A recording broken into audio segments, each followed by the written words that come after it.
Country music star Luke Combs' crossover cover of Tracy Chapman's Fast Car has unfortunately and inevitably opened up new discourse regarding and alleging racism. Now, the Washington Post took the lead on this, arguing that as a black woman, Chapman's 1988 song didn't receive the accolades that a white male country singer is enjoying today. But a closer look shows you that this narrative is complete and utter BS. In fact, some of you might be too young to remember what the 90s was like or what kind of music was played on the radio over and over again. But I assure you that Tracy Chapman's songs were celebrated, were played quite a bit. And I'm glad that this story broke because it's giving me an opportunity to listen to and remember how much I loved her music. Now, I want to read you a few excerpts from Emily Yar's piece in the Washington Post about this. She writes, "To quite a few people, this is cause for yet another celebration in Combs' whirlwind journey as the genre's reigning megastar with 16 consecutive #1 hits. But it has also prompted a wave of complicated feelings among some listeners and in the Nashville music community." Did it?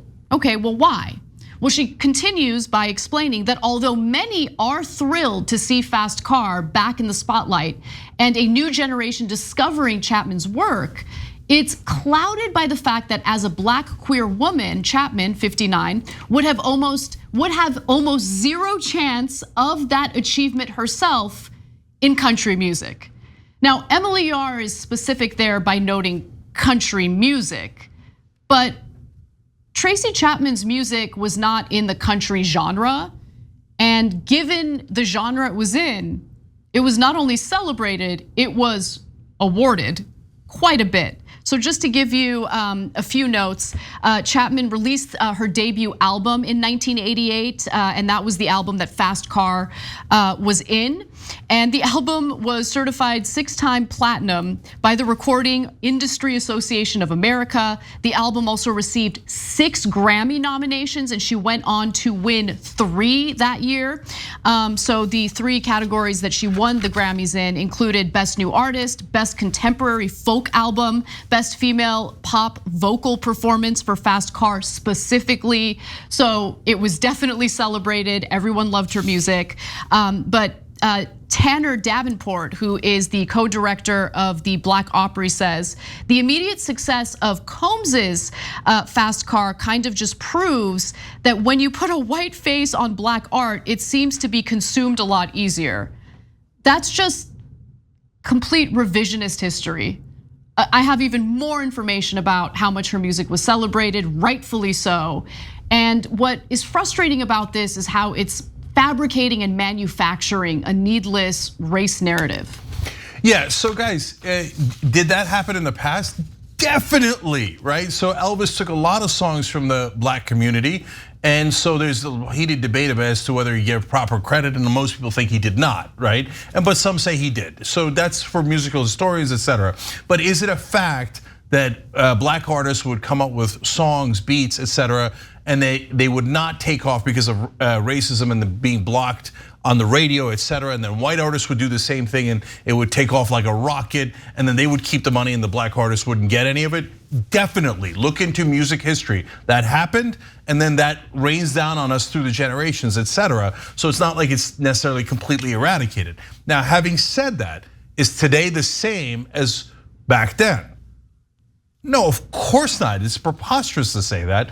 Are there successful African-American musicians? Are we having this conversation? Do people understand how mental that conversation is?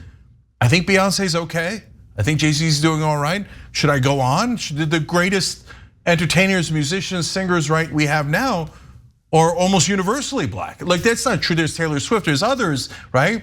But they're certainly well represented. And then this sleight of hand in country music. But wait a minute, would George Michael have been well received in country music? And he's a white male. No, probably not, because he did Careless Frickin' Whisper. Okay, and it's not country music. Which was a great song, by the way. Right, would Ricky Martin be well received in country music? Probably not, but is it because he's Latino? No, because it's a different kind of music. Exactly. So I'm not saying that there's no racism in country music. I'm not saying that there's no discrimination. But using this as an example is it hurts your cause because it sounds ridiculous. Tracy Chapman's a legend. Nobody thinks she's not getting. I don't know anyone who doesn't think Tracy Chapman has gotten enough credit because people give her tons of credit, and rightfully so. Are we ever gonna get to a point in the country where white female reporters aren't just gonna like fabricate a race narrative in a perfectly lovely story that like Tracy Chapman herself, who is a very private individual, who does not speak to the media, likes to keep to herself. In fact, previous statements made it abundantly clear that she liked to separate out her music career from her personal life, which is why she doesn't give a lot of statements to the press. But she did give a statement to the press in regard to this story, and she's super stoked. Want to know why she's super stoked? Because she has publishing rights to this music, and because she has publishing rights to this music, this crossover cover has made her a lot of money, a lot of money. So let's go to, I'm gonna go to other elements here, but I want to like skip ahead to what she says. This is graphic 8. I never expected to find myself on the country charts, but I'm honored to be there. I'm happy for Luke and his success and grateful that new fans have found and embraced Fast Car. Wow, she sounds really oppressed. Right, and let's go to the next graphic. So Combs's version has generated at least $500,000 in global publishing royalties, Billboard estimates, with the bulk going to Chapman, who owns both the writers and publishers' share of the song. Now, if Tracy Chapman wasn't getting the proper credit financially as well as other ways, then I'm 100% on your side. And I go, why? She's created this song. There's no question. This guy's doing a cover song, right? But she's 100% on board ideologically. Like, oh yeah, sure, people do covers of that song. Oh, it's taken off again, and it's on country charts, which it wasn't before. That's great, she says. What, are we disagreeing with her? No. How insane is that? We should be aggrieved on her behalf, and just fabricate a drama and a conflict that doesn't exist. What did you want Luke Combs to do? Not do it, so then Tracy Chapman wouldn't have $500,000 right now? I don't get it. I don't get it. And guys, so the main point here is I don't know this particular report. I don't even know what her ethnicity is, but that's not the point. I'm sure that it's bubbling up. And I know some people are gonna get super mad at this, but we don't have to make everything racial.